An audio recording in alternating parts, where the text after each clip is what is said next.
Ellie Scotney. The belts are on the table. I mean, you don't need me... We're missing one, but... Yeah, well, you don't need me to sort of, I don't know, overhype it, but that was, I think, as close as we've seen to punch perfect against Yamileth Mercado at Madison Square Garden, global audience on Netflix. It doesn't really get much bigger. Does it get much better than that? Hey, Sky Sports Studios isn't too bad either. Give yourself some credit. But, yeah, it was a real turning point in my career. And, like I say, besides having 8.5 hours sleep in 4 days, I'm over the moon. I've never felt more alive.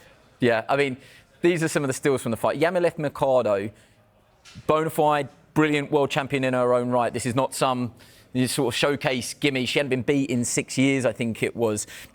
Did the fight go as you and Shane McGuigan had predicted? Because there is always that danger with the eyes of the world on you against a fellow world champion that the pressure or the bright lights, it could always have a factor, but it didn't seem to bother you at all. You seemed to thrive under the attention almost. Yeah, like you say, it was in Madison Square Garden and I messed around saying I felt like I was in my mum's back garden, how calm I felt at times. And yeah, it was, everything came into play and I laughed at Shane afterwards because the game plan was to a T and yeah, everything flowed and yeah, I just felt like it was just me in there that night.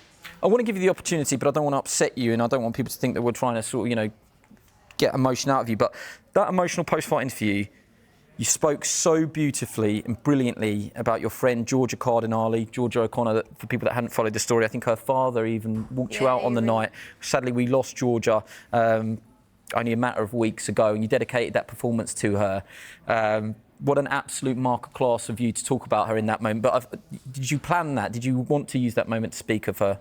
From the minute, I found out that Georgia was diagnosed with cancer, from the minute she passed, it was a testing point for all of us. And to have her parents there, to have her dad ring with me, I knew Georgia was watching on and I knew she was in that ring with me. So, yeah, I just made sure that Madison Square Garden will remember Georgia O'Connor, and every chance I get, I'll speak of her name. And, yeah, it was so much more than me, and her legacy will live on.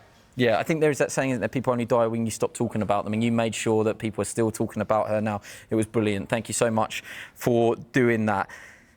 You say about the belts on the table, just one more until undisputed. That road looks very clear now. So Mayeli Flores, you actually crossed swords with her on Fight Week a couple of times, is that right? Yeah, a couple of times, she said, can we grab a photo? So we had a photo together, see her afterwards, she called and I waved, I said, me, you next. So since then, the photo's been deleted, but the fight's going to be made. And she's with MVP as well, is that right? So realistically, for Jake Paul and Nikisa Bidarian, it should... I say should. Boxing business. It should make sense.